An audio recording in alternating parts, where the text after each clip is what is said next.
Venga, vamos a aprender a trabajar con las variables. Las características con las que tratamos es un tema fundamental. ¿Por qué es tan importante las características con las que tratamos? Porque dependiendo del tipo de característica tendremos que utilizar unas fórmulas u otras o trabajar de una manera o de otra. Por eso es fundamental conocer los tipos de variables, que es como se llaman las características en estadística. Es básico. El problema es que no hay una sola forma de clasificar, de describir a las variables, porque dependiendo del punto de vista que utilicemos, vamos a tener diferentes tipos de clasificación. En general, podemos hablar de dos grandes tipos de clasificación. Una desde el punto de vista metodológico, que es desde el punto de vista práctico, que funciona en el estudio estadístico.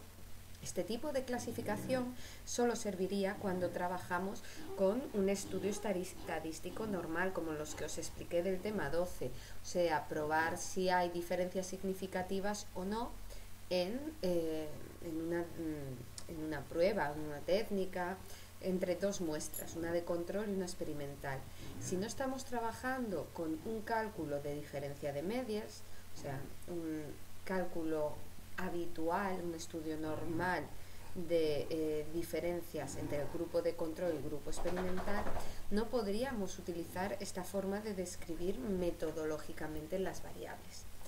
Después hay otra clasificación que esa se puede utilizar en cualquier momento.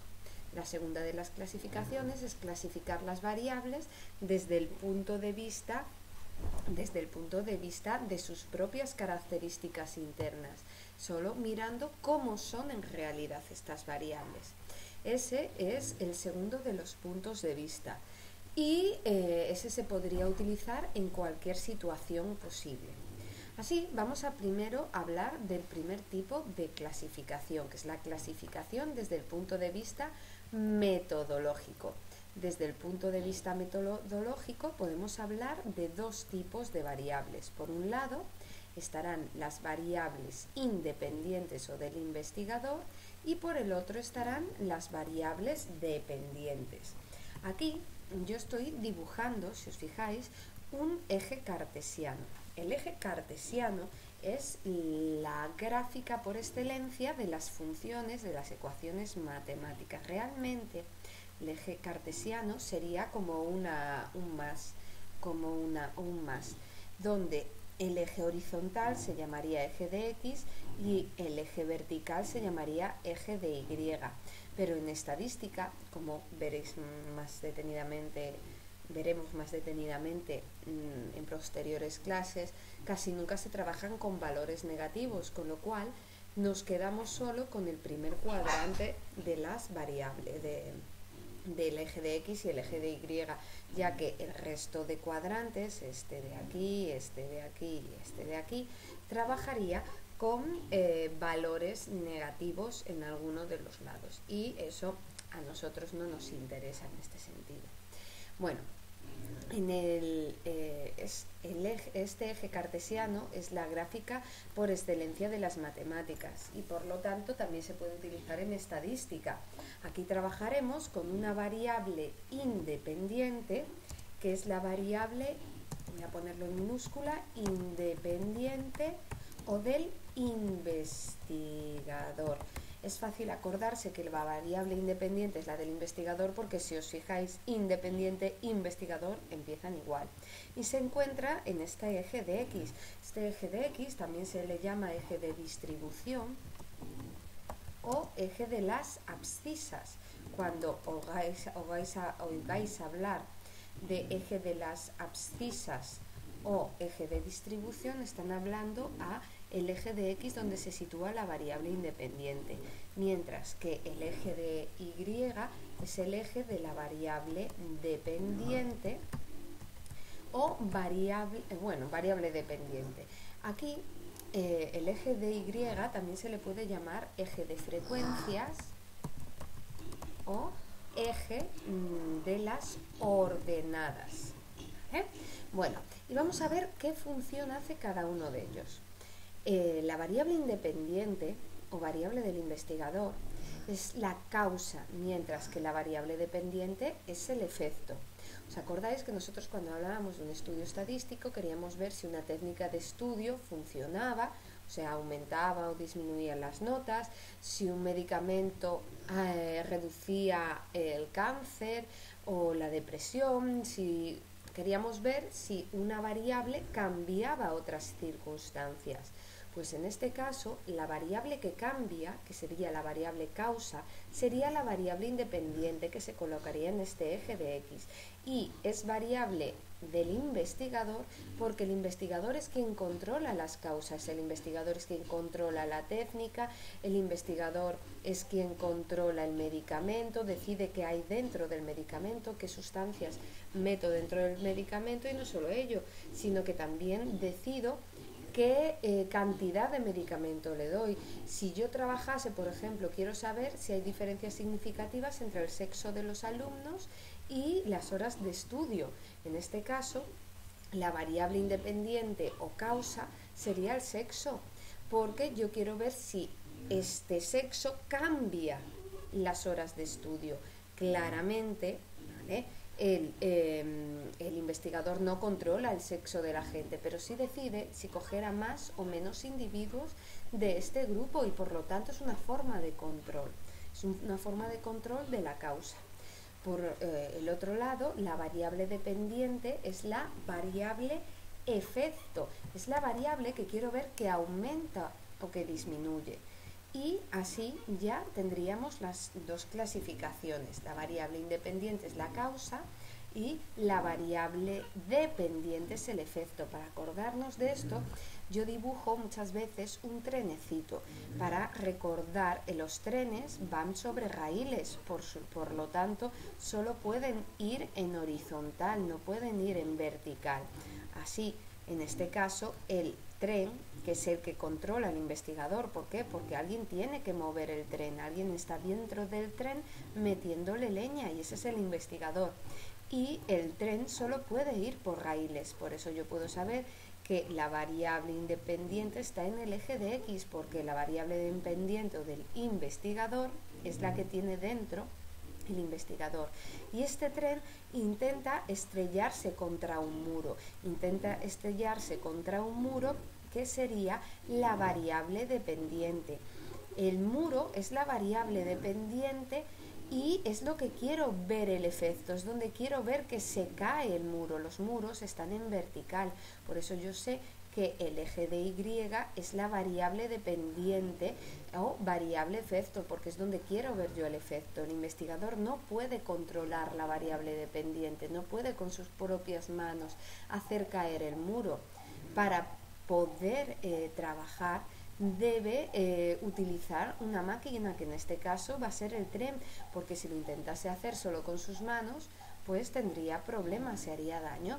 De aquí podemos llegar a esta conclusión, que la variable dependiente, que es el muro, es en vertical en el eje de Y, y es lo que quiero ver si cae o aguanta, mientras que la variable independiente es el tren, que es la que controla el investigador, que es el que va de dentro, y es la causa, porque intenta causar la caída del muro.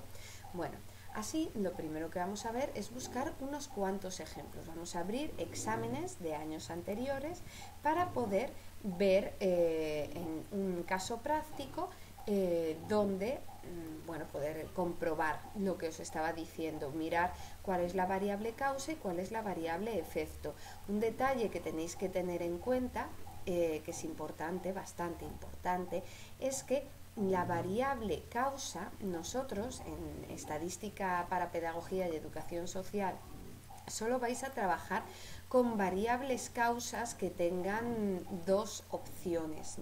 O sea, solo vais a trabajar con una variable causa que se divida en dos, y una parte vaya a formar parte del grupo de control y la otra vaya a ser el grupo experimental. Por lo tanto, cuando yo vea en un enunciado una variable que se divide en dos cosas, Esa va a ser la variable independiente, mientras que la variable dependiente es la que quiero ver que aumenta o disminuye. También en este mismo examen veremos otra situación donde puedo entender cuál va a ser la variable dependiente y la independiente, que es por medio de las tablas del SPSS que suelen poner en los exámenes. Ahí en la primera de las celdas me ponen cuál es la variable dependiente en primer lugar y después la variable dependiente. Bueno, vamos a leer y de aquí vamos a sacar las conclusiones. Un equipo de expertos educativos está estudiando la posición de las universidades en un ranking internacionales, concretamente en el Times Higher Education World Ranking de Thomson Reuters. Tras comprobar que ninguna universidad española se encuentra en el top 200, han revisado los modelos de universidades de los países mejor situados. Estos expertos han profundizado en el sistema universitario australiano y canadiense y desean saber si hay diferencias significativas. Marcar esta palabra, diferencias significativas, aquí está mirando si hay diferencias entre dos grupos, entre el grupo de control y el grupo experimental. Como busca saber si hay diferencias significativas, sabemos que es un estudio normal, es un estudio de contraste de hipótesis. Buscar estas palabras siempre, diferencias o diferencias significativas. Cuando la encontréis, ya sabréis que vais a tener una variable dependiente y una variable independiente y que vais a estar trabajando con una T de Student y una Z, que va a ser un contraste de hipótesis normal y corriente. También tengo que buscar lo que dicen los jefes o el jefe, el investigador. En este caso, los expertos son los investigadores y tenemos que buscar sus hipótesis, lo que a ellos les gustaría saber, porque es ahí donde nos hablarán de las variables, de si están extendidas o no, o sea, divididas en dos o no, y qué es lo que quieren ver que aumenta o disminuye. Aquí no es muy complicado porque lo único que está dividido en dos es el sistema universitario, Canadá y Australia. Estos van a ser los sistemas universitarios, van a ser las variables independientes o del investigador. Es el investigador quien decide si coger a Australia, Canadá o a Tailandia y sus universidades. También decide cuántas universidades de cada coge, con lo cual el investigador las controla. Otro aspecto, bueno, aquí el grupo de control sería Australia, mientras que Canadá será el grupo experimental. ¿Cómo sé que son así? Porque en primer lugar no nos especifica en ninguna parte del enunciado que uno de los dos vaya a ser el grupo de control y otro el grupo experimental, pero lo que sí tampoco nos dice cómo van a estar codificados. El que está codificado como 0 va a ser siempre el grupo de control, mientras que el que esté codificado como 1 va a ser el grupo experimental. Aquí en ninguno de los casos me lo comenta, con lo cual me tengo que fiar solo y exclusivamente de la posición que dan los datos. Primero da el grupo control, que sería el Australia, y después dan el grupo experimental, que en este caso sería Canadá, pero simplemente por el orden que se nos da. Además, bueno, aparte de eso, nos dice que desean saber si hay diferencias en qué, en las puntuaciones en el ranking. Las puntuaciones en el ranking será lo que quiero ver que aumenta o disminuye, con lo cual esta será la variable efecto. Bueno, aquí ya tendríamos la variable independiente, que es el sistema universitario, y la variable dependiente, que será la puntuación en el ranking. Si bajo un poquitito más, veremos la tabla de las que os estuve comentando antes, la tabla de los estadísticos de grupo del SPSS, donde en su primera celda veremos también colocadas la variable dependiente y la variable independiente. La variable dependiente es la primera que colocan las puntuaciones, mientras que la variable independiente la colocan extendida en dos grupos. En este caso, los dos grupos que tenemos, Australia, Canadá, así por la posición que nos dan, también sabremos cuál es la variable dependiente, que son las puntuaciones, y las independientes que irán justo después, divididas en dos. Bueno, pues esto es una forma habitual de trabajo, ¿vale? Vamos a ver más exámenes, otro examen más, para poder continuar trabajando.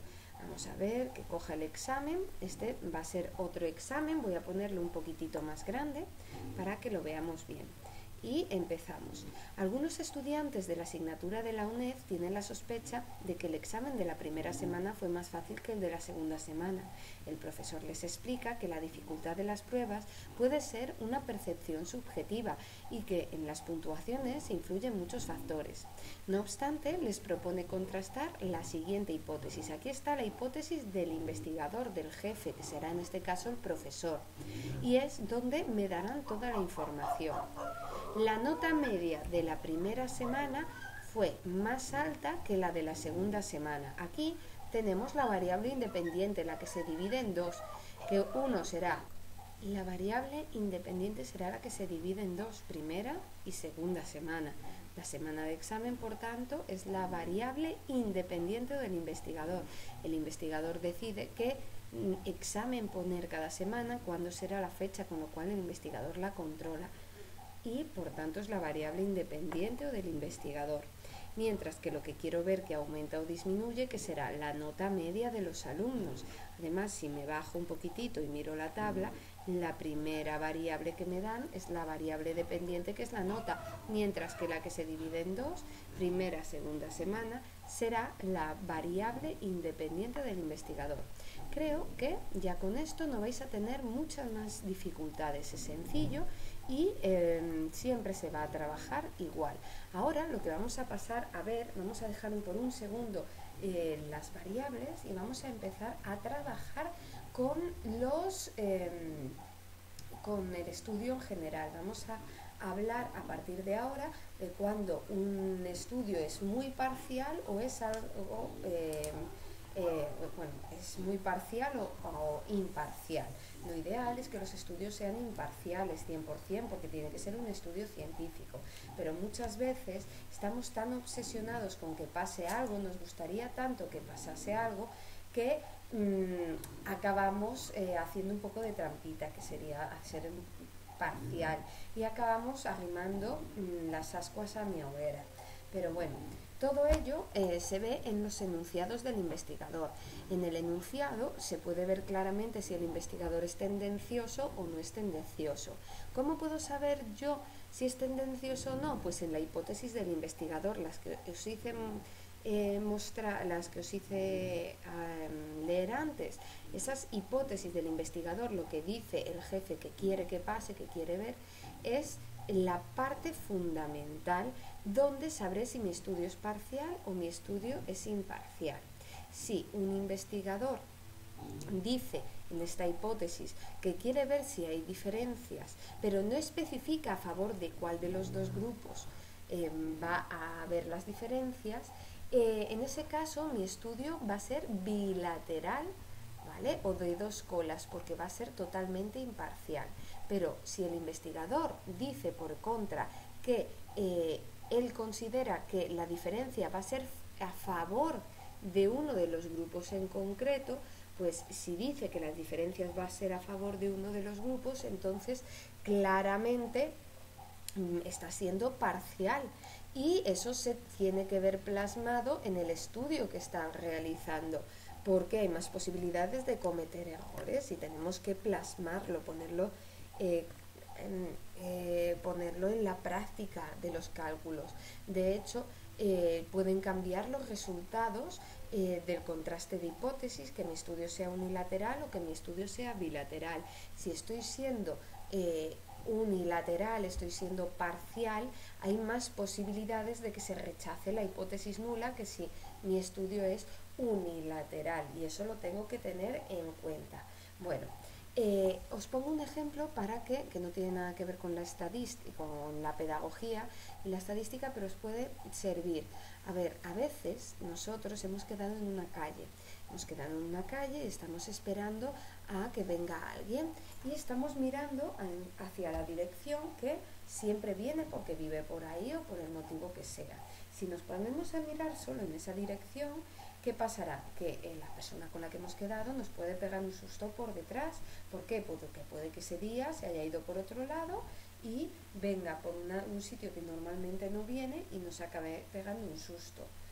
Si el investigador, que es la persona que se ha quedado en la calle esperando, hubiese mirado tanto a la derecha como a la izquierda, si hubiese estado mirando en ambas direcciones, en este caso ya la situación cambiaría, o sea, ya la situación cambiaría porque hubiese visto llegar a su amigo, a la persona con la que había quedado, y no le podría sorprender. Lo mismo pasa en un estudio estadístico. Si yo estoy tan obsesionada con que va a pasar algo, que estoy todo el rato mirando en esa dirección, si yo estoy tan obsesionada que el que va a ganar va a ser el grupo experimental en vez del grupo de control, estoy pensando en eso todo el rato y solo miro en dirección al grupo experimental. En este caso, si solo miro en dirección al grupo experimental, puedo cometer el error y que gane el grupo de control y no me dé cuenta. Esto sería un estudio unilateral. También puede pasar lo contrario, que el investigador considere que el que va a ganar es el grupo de control y no el grupo experimental. En este caso sería unilateral, pero unilateral izquierdo, porque gana el grupo de la izquierda, que sería el grupo de control. ¿Vale? Lo ideal, lo mejor, claramente, sería que el investigador estuviese atento en ambas direcciones. Si el investigador está atento tanto para el grupo de control como para el grupo de experimental y mira en ambas direcciones, pues entonces lo que tendremos aquí es un estudio totalmente imparcial y por lo tanto habrá pocas posibilidades de equivocarse y eso sería lo ideal. Así podemos denominar cuando pasa esto primero, que creemos que va a ganar el grupo experimental y lo ponemos por escrito en el enunciado, en la hipótesis del investigador, mi estudio va a ser unilateral o de una cola y exactamente derecho. Si yo lo que pienso es que va a ganar el grupo de control, también va a ser unilateral, pero en este caso izquierdo. Y por último, si yo creo que ambos grupos tienen las mismas posibilidades de ganar y por tanto voy a estar atenta a los dos, pues mi estudio va a ser bilateral. ¿Cómo puedo saberlo en el enunciado? Pues muy fácil, si mi estudio es bilateral, simplemente hablará de diferencias o diferencias significativas. Pero si mi estudio es unilateral, pues en vez de hablar de diferencias, hablará de diferencias a favor de uno de los dos grupos. Dirá que uno de los grupos es mayor que el otro. En este caso, unilateral derecho sería que hay diferencias a favor del grupo experimental. Si por el contrario creemos que es unilateral izquierdo, creemos que las diferencias van a ser a favor del grupo de control. Y si es bilateral no nos hablará de eso, solo hablará de diferencias. Vamos a verlo en algún examen. En este examen que acabamos de ver, por ejemplo. Algunos estudiantes de la asignatura de la UNED tienen la sospecha de que el examen de la primera semana fue más fácil que el de la segunda semana. Tenemos que ir a lo que dice el jefe, el investigador, en este caso el profesor. El profesor les explica que la dificultad de las pruebas puede ser una percepción subjetiva y que en las puntuaciones influyen muchos factores. No obstante, les propone contrastar la siguiente hipótesis. La nota media de la primera semana fue más alta que la de la segunda semana. En este caso tenemos un grupo de control, que sería primera semana, y un grupo experimental. Y el investigador cree que fue más alta en la primera semana, o sea que va a estar atento a una de las dos direcciones, va a estar atento a unilateral y en este caso izquierdo, porque va a estar mirando al grupo de control. Por lo tanto, mi estudio va a ser unilateral. Si cojo otro examen, vamos a coger otro examen, vamos a irnos a la parte práctica y vamos a leer el enunciado, a ver qué nos dice. A ver, este enunciado empieza hablando: un educador social se plantea si los estudiantes de bachillerato existen diferencias en el número de horas semanales de estudio en función del sexo. Para ello cuenta con una muestra aleatoria de 10 estudiantes, sexo codificado como 0 y 1. A ver, aquí el educador social es el jefe y el educador social simplemente quiere saber si hay diferencias en el número de horas semanales de estudio en función del sexo. No considera que las diferencias vayan a ir a favor de los hombres o de las mujeres, porque hombres y mujeres será la variable independiente o del investigador, porque es la que se divide en dos. Los hombres serán codificados como 0 y por tanto será el grupo de control, y las mujeres codificada como 1, por tanto será el grupo experimental. Pero en este caso simplemente busca las diferencias, no las diferencias a favor de uno de los grupos, con lo cual lo que nos tocará ver es que tenemos un estudio bilateral, ¿veis? Es bastante sencillito si lo pensamos así. Ahora vamos a coger y vamos a mirar el último punto. El último punto es la clasificación de las variables desde el punto de vista interno, o sea, desde sus propias características innatas. La clasificación de la que estoy hablando ahora es una clasificación que fue inventada por Stevens a principios del siglo XX y que hoy en día está obsoleta. Hoy en día se utiliza una que es más resumida. Os explico esto porque si en otros libros de segundo de vuestras carreras o por internet encontraréis una clasificación diferente. Eso es debido a que utilizan una clasificación más moderna, pero como a vosotros os van a preguntar la más antigua, pues vamos a trabajar con ella. Para Stevens había 3 tipos de variables según sus características innatas. La primera era la variable categórica o atributiva. Las variables categóricas o atributivas en el fondo son variables características que son nombres.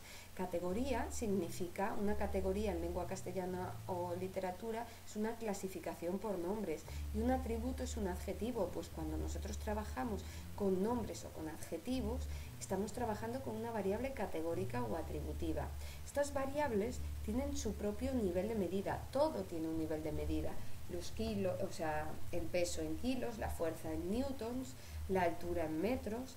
Por lo tanto, las variables también les va a pasar esto.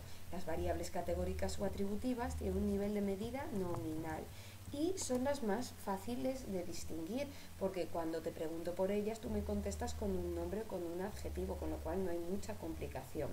La mayoría de las veces nosotros nos vamos a encontrar con un tipo muy concreto de variable categórica o atributiva, que es la variable categórica o atributiva dicotómica.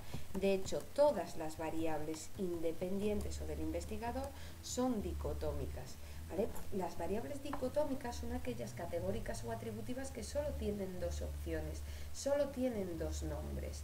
Bueno, por lo tanto, por ejemplo, la que vimos antes, la variable sexo, sería categórica o atributiva porque es un nombre, o eres hombre o eres mujer, son nombres, y solo hay 2 opciones posibles.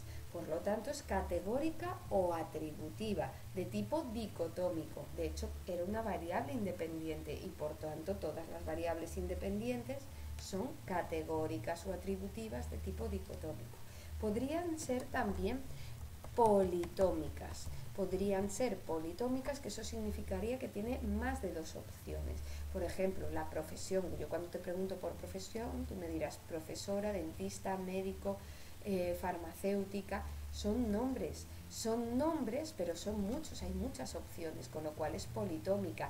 Y no solo hay muchas opciones, sino que todas ellas tienen igualdad de importancia, no hay unas que sean mejores que otras. Con lo cual, esa sería una variable categórica o atributiva de tipo categórica, de nivel de medida nominal, mejor dicho. Después, otra forma de clasificar a las variables es si son cualitativas. Las variables cualitativas son un quiero y no puedo. ¿Por qué? Porque son variables que son nombres, pero les gustaría ser números y por lo tanto se comportan como números. Tienen un orden de importancia, aunque simplemente son nombres. No es como las categóricas, que todos los valores son igual, tienen la misma importancia. Al trabajar con variables cualitativas, hay unos que son mejores o mayores que otros. El nivel de medida de estas variables es nivel de medida ordinal, ¿vale? Igual que las categóricas tienen nivel de medida nominal, las cualitativas tienen nivel de medida ordinal. Y además son fácilmente distinguibles en el enunciado, porque nos ponen toda una serie de palabras clave, de trucos en los enunciados donde nos indican que estamos trabajando con variables cualitativas. Así hablarán, por ejemplo, de rangos, rankings. Siempre que veamos rangos, rankings, y cosas similares, o trabajemos con órdenes, ordenaciones, ordinales, creciente, nos hablen de creciente o decreciente, o jerarquías, estaremos trabajando con variables de nivel de medida ordinal. Un ejemplo, por ejemplo, sería la clase social. Cuando yo te pregunto por la clase social, nuestro cerebro automáticamente lo escala: baja, media, alta. También el nivel de estudios. El nivel de estudios será primarios, secundarios, universitarios y posgrados. Entonces hay una jerarquía, nuestro cerebro lo clasifica. Por eso yo sé que es una variable cualitativa ordinal, porque son nombres, pero son nombres que se comportan como números al jerarquizarse, al ponerse de menos a más. Bueno, el último tipo de variables son las variables mejores para la estadística, porque son más fáciles de trabajar, las cuantitativas. Las variables cuantitativas son variables que son números, ¿vale? Y son números y tienen dos opciones posibles. Una son las cuantitativas de intervalo. Cuando trabajamos con cuantitativas de intervalo, estamos trabajando con números que se conocen como decimales, que en estadística los números decimales se les llaman continuos, porque son números que continúan con una coma, y los decimales, esos son números decimales, son los números que tenemos normalmente que agrupar porque son demasiados, y entonces los agrupo en escalas, en trozos. Por ejemplo, digo, hay las edades de la población, para no ir diciendo 0, 1, 2, 3, 4, 5, 6, voy agrupándolas y digo de 0 a 5, de 5 a 10, de 10 a 15, y así continuamente para poder trabajar más fácil con ellas. Estas variables cuantitativas de intervalo son las ideales para trabajar en estadística. De hecho, las variables dependientes deberían de ser todas de intervalo, aunque por desgracia no siempre pasa. Aquí ya no va a ser como lo de la variable independiente, que siempre es dicotómica. Aquí no, a veces sí y a veces no. Pero lo ideal sería que todas las variables dependientes fuesen de intervalo. Bueno, estas variables de intervalo se identifican también en los enunciados. Los enunciados también nos dan pistas de que estamos trabajando con variables de intervalo. Por ejemplo, al hablarnos de este tipo de variables, nos hablan de escalas, nos hablan de recorridos de un número a otro, por ejemplo, de 0 a 5, de 0 a 10, de 0 a 100. También nos hablan de, por ejemplo, para esto nos hablan de notas, de medias, y tenemos que saber que estas variables de intervalo siempre se miden por test, por pruebas estandarizadas o pruebas normales, por exámenes o sinónimos de exámenes. ¿Vale? Siempre que trabajemos con test, pruebas, exámenes, estamos trabajando con variables de intervalo, y nos pueden hablar de promedios o medias. Hay más formas de identificar estas variables, igual que, por ejemplo, en las cualitativas se me ha olvidado una. La que se me ha olvidado es que a veces nos dicen que están recodificados en escala. ¿Por qué se llaman recodificados en escala? Porque si nos fijamos, las cuantitativas, o sea, las cualitativas son un quiero, no puedo. Les hubiese gustado ser números, pero no lo son. Entonces intentan comportar como las cuantitativas en escala, pero no lo son, y por eso están recodificadas o transformadas en escala, porque quieren ser tanto una escala que se convierten en una de ellas. El último tipo de nivel de variable, y por tanto su nivel de medida, es la variable cuantitativa de razón. Las variables cuantitativas de razón son números enteros. Son números enteros que en estadística se les llama números discretos. Yo les digo que son muy discretos porque están solitos, no van acompañados de comas y de decimales y demás. Estas variables de razón son variables muy características, porque son variables que pueden tener cero, mientras que las de intervalo no pueden tener cero. Pensad, nosotros no podemos tener cero de peso, no podemos tener cero de altura, pero sin embargo sí que puedo tener 0 hijos o 0 coches. Son las más fáciles de distinguir, porque estas de razón siempre que trabajemos con ellas se van a identificar en el enunciado porque hablarán de número de. ¿Vale? Y con estos truquitos, si aprendéis de memoria estas palabras, sabréis cómo identificar las variables, sabéis qué variable es de cada tipo. Vamos a ver algunos exámenes y así terminaríamos la clase. Por ejemplo, vamos a coger este examen de aquí, que es de reserva. Uy, este justo no nos sirve porque no va a hacer contraste de hipótesis, entonces es un poco especial. A ver si este otro sí que nos sirve y no lo hemos cogido. Vale, aquí tenemos un grupo de variables y las vamos a identificar desde el punto de vista interno, o sea, si son categóricas, si son cualitativas o son cuantitativas. Así habla. Un educador social se plantea si en un determinado instituto hay relación entre el asentismo de los estudiantes y la investigación en actividades deportivas. El educador social será el jefe, será el boss, pero el educador social no se plantea si hay diferencias o diferencias significativas, solo si hay relación. En este punto no querrá saber si no va a ser un estudio habitual, va a pedirnos hacer una cosa que se llamará correlación, no una TED Student, que es el estudio habitual. Pero todavía, aún así, tenemos dos variables. Una son el absentismo y la otra la implicación. Y estas variables se podrán clasificar desde el punto de vista interno. Vamos a seguir leyendo para clasificarlas. Aquí dice, ambas variables se han medido a final de curso. Mirar que dice que el absentismo se midió como número de ausencias durante el año. Como habla de número de, sabemos que estamos trabajando con variables cuantitativas de razón, porque siempre que aparezca la palabra número de, es una variable cuantitativa de razón. La implicación en actividades deportivas se midió mediante una escala de 0 a 50. Como nos hablan de escala, de un número a otro, estamos trabajando con una variable cuantitativa, pero en este caso de intervalo, que combina práctica real deportiva con actitud hacia el deporte. El investigador también desea saber si existen diferencias.